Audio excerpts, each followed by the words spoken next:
Let's make a salad.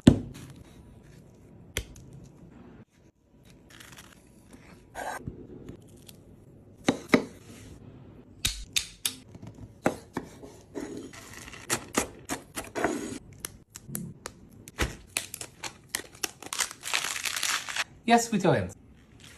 Pro tip, always make your salad dressing in a jar. Mustard, vinegar, salt, black pepper, olive oil. Shake well.